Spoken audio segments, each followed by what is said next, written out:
اور میں T V پہ کہنا چاہتا ہوں کہ آخری رمضان کو میں آخری روزے میں دو ایسی چیزوں کے بارے میں بات کروں گا جو مجھے چینل والوں نے کہا ہے کہ آپ آخری روزے میں بات کیجئے گا. ایک وہ احمدی کمیونٹی ہے اور ایک بلاسفمی لاز ہیں, لیکن وہ آخری روزے میں بات کریں گے. سر, کمیونٹی سپریس بھی ہو رہی ہے, اس کے بارے میں بولیں تو لوگ آپ پہ الزام لگاتے ہیں کہ آپ اس کمیونٹی سے اس لیے آپ بول رہے ہیں.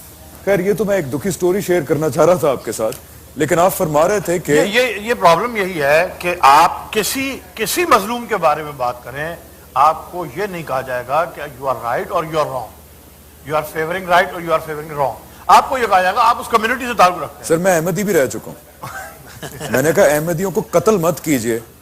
آپ لگتا ہے احمدی ہیں, ہے نا, آپ احمدی ہیں. میں نے کہا میں نہیں ہوں احمدی, میں ایک سنی مسلمان ہوں. لیکن سر, یہی جو طریقہ کار ہیں بیسکلی, اس کو آگے بڑھائیے گا بات کو کہ سر ایک میں چیز پوچھوں گا آپ سے ایک ورڈ کے اندر, اور مجھے ہاں یا نہ میں جواب دیجیے گا.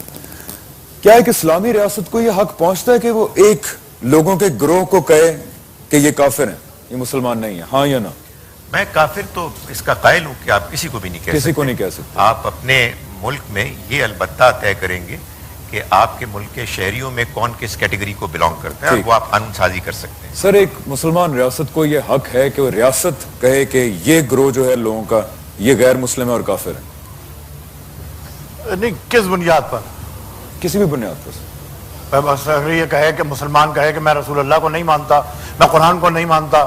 سر لیکن یہ ریاست کا حق ہے کہ وہ کہے کہ آپ, یہ تو علماء کا حق ہے نا, یہ تو علماء کی کونسل بیٹھ, یہ علماء کا کنسنسس ہے. ریاست اپنے لاز کے اندر تو نہیں کہہ سکتی کہ وہ ریاست کا خیال ہے لیگل طور پہ کہ یہ غلط ہے. اگر علماء یہ طے کریں, یہ علمی بحث ہے سر, یہ علمی بحث ہے, یہ سیاسی بحث تو نہیں. نہیں, یہ علمی بحث ہے. اگر علماء یہ طے کریں کہ جناب ایک آدمی کہتا ہے میں قرآن کو اللہ کی کتاب نہیں مانتا, تو سر اس میں ریاست کے کہنے کی, وہ تو ایک کامن نالج ہے, ریاست کے کہنے کی کیا ضرورت ہے؟ یہ تو ایک علمی بحث ہے نا. اگر کوئی انسان کہتا ہے میں خدا نہ خواستہ رسول اللہ صلی اللہ علیہ وسلم کو آخری نبی نہیں مانتا, تو علماء کنسنسس کر کے علمی بحث کے طور پہ کہہ دیں کہ یہ تو غیر مسلم ہے. ریاست کا کام ہے کہ وہ ان چیزوں میں پڑے کہ آپ غیر مسلم ہیں اور آپ نہیں ہیں. ریاست یہ اصل میں کر سکتی ہے کہ وہ بینیفٹس جو مسلمانوں کو میسر ہے, یا تو پہلے بینیفٹس دے دیں مسلمانوں کو, بینیفٹس ہی نہیں ہے. حمزہ, میں اس سوال کا جواب دیتا سر, لیکن بہت چھوٹا نیوز کی طرف جائیں گے. دیکھیے, طے کرنا اس وقت کے علماء دین کا کام ہے, بالکل, جو دین کو ہم سے بہتر سمجھتے ہیں. بالکل, جب وہ طے کر لیں اس کو امپلیمنٹ کرنا ریاست کا کام ہے. سر لیکن امپلیمنٹ علماء نہیں کریں گے, پاور ان کے پاس نہیں ہے. سر لیکن کسی کو یا تو دیکھیں نا مسلمانوں کو بینیفٹس مل رہے ہوں. یہاں حمزہ میں آپ سے تھوڑا سا اختلاف کرتا ہوں. یہ پیرامیٹرز اسلام میں طے ہو چکے ہیں کہ کون مسلمان ہے اور کون غیر مسلم ہے, ٹھیک ہے. اگر کوئی اس کے خلاف چلتا ہے تو وہ آٹومیٹکلی اس سے باہر ہو جاتا ہے, اور اس وقت اس زمانے کے علماء کی ذمہ داری ہے کہ اسے ظاہر کریں. رانا جی, آج بڑی اچھی بحث ہوئی. میں علامہ کوکب نورانی صاحب سے پوچھنا چاہوں گا کہ اس معاملے پر ان کی کیا رائے ہے کہ اس طرح کے ٹی وی شوز یا پروگرام مذہبی نوعیت کے وہ کس کے سپرد کرنے چاہیے, اور جن کے سپرد ہو رہے ہیں نہ ادارے کچھ کر رہے ہیں نہ مالکان کچھ کر رہے ہیں, بلکہ یہ اعلان کیا جا رہا ہے کہ رمضان کے آخری عشرے میں ایسے مزید پروگرام گفتگو کے پیش ہوں گے. آپ کی اس میں کیا رائے ہے؟ سب سے پہلے آپ کی اس جرأت پر, آپ کی اس گفتگو پر دعا کرتا ہوں اللہ آپ کو اجر عطا کرے. آپ نے جوان مردی کا مظاہرہ کیا, حق گوئی کا سے کام لیا. میرے ساتھ ہوا, آپ کے اس اسٹیج پر ہوا, آج شام کو ہوا, مجھے اٹھ کے جانا پڑا. اچھا, بات یہ ہے جس ملک کا صدر خود یہ کہے کہ سود کی گنجائش نکالو, اس کا مطلب یہ ہے کہ اوپر سے سب یہی چاہتے ہیں. اور کیوں چاہتے ہیں؟ بیرونی امداد کے لیے, اور ان کے دباؤ میں آ کر. وہ حمزہ علی عباسی اپنے نام پر ہی غور کر لیتا. حمزہ کس کا نام ہے؟ اللہ. علی کس کا نام ہے؟ عباسی کس کی نسبت سے کہلاتا ہے؟ اگر یہی غور کر لیتا تو شاید اتنی جرأت نہ کرتا. ایسے دریدہ دہن, دریدہ دہن کا مطلب جس کا منہ پھٹا ہوا ہے, اس نے اگر یہ بکواس کی ہے اور پیمرا اس پر کوئی نوٹس نہیں لیتا تو پھر اس قوم کی غیرت زندہ ہے. اللہ. مسلمان ایسے جملے نہ سن سکے ہیں نہ سنیں گے. اگر قانون کوئی فیصلہ نہیں کرے گا مسلمان خود فیصلہ کرے گا. کیوں کہ فوج کا کوئی راز، ہماری پاک افواج محترم ہے، ہمیں بہت پیاری، ان کے ہاں قانون ہے کہ فوج کا کوئی راز کوئی فوجی اگر آؤٹ کرتا ہے آن دا اسپاٹ، اسی مقام پر اس کو گولی مار دی جائے. یہ ہماری فوج میں قانون ہے. ٹھیک. میں پوچھنا چاہتا ہوں میرے نبی کی اتنی بھی حیثیت نہیں ہے کیا؟ اور پھر یہ پاکستان کے آئین میں شامل ہے، شناختی کارڈ کے فارم میں، پاسپورٹ کے فارم میں. اس کے بعد اس کو اتنی جرأت کیوں ہوئی؟ اگر اس کے پس پشت کوئی اور ہے وہ بے نقاب ہونا چاہیے.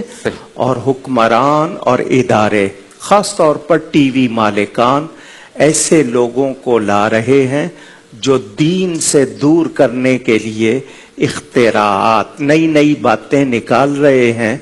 ہم مسلمان یہ جانتے ہیں ختم نبوت کو نہ کل خطرہ تھا نہ آج ہے نہ کل ہوگا، لیکن مسلمان بے غیرت نہیں ہو سکتا. ہماری غیرت اس چیز کو گوارا نہیں کرے گی. ہم بڑے امن پسند ہیں. ہم تو لوگوں کو نبی کا نام چومنا سکھاتے ہیں. ہم تو نبی پر درود و سلام پڑھنا سکھاتے ہیں. دہشت گردی، بارود، بنیاد پرستی، انتہا پسندی یہ ہمارے شیوے نہیں ہیں. جن کے ہیں ان کو پہچانو. لیکن اس ملک میں اگر ایسی باتیں ہوں گی وہ ناموس رسالت کے خلاف ہوں یا تحفظ ختم نبوت کے خلاف ہوں تو ہم سب حضرت ابو بکر کا لشکر ہیں. بے شک. سبحان اللہ. الحمدللہ. اور اس معاملے میں ہمیں کوئی لیت و لعل، کوئی تأمل، کوئی جھجک نہیں ہے. یہ جان تو اس حوالے سے چلی جائے اس سے بڑی سعادت کوئی نہیں ہے. اچھا میں یہ بھی وضاحت کرتا چلوں کہ ہم اس پلیٹ فارم سے محبت یا محبت کے پیغام کے لیے بیٹھے ہیں، لیکن چونکہ یہ ایک ایسی بات ہوئی ہے جس پر آواز بلند نہ کرنا ان جید علماء کرام، ثنا خواں یا مجھ جیسے کے لیے بھی یہ بات بڑی اہم تھی کہ ہم اس پر بھی آواز بلند نہیں کریں گے. شبیر صاحب یہ بتائیے، حضرت صالح علیہ السلام کی قوم نے فرمائشی معجزہ مانگا تھا. پہاڑی پھٹے، زندہ اونٹنی نکلے، بچہ جنے. اس اونٹنی کی ٹانگیں کاٹنے کا پروگرام ایک شخص نے بنایا تھا. کیدار نام لیا جاتا ہے، ایک شخص. باقی قوم خاموش رہی تھی اور خاموشی رضامندی ہوتی ہے. پوری قوم تباہ ہوئی یا نہیں ہوئی؟ مطلب یہ کہ اگر ہم خاموش رہتے ہیں تو ہم سب مجرم ہو جائیں گے.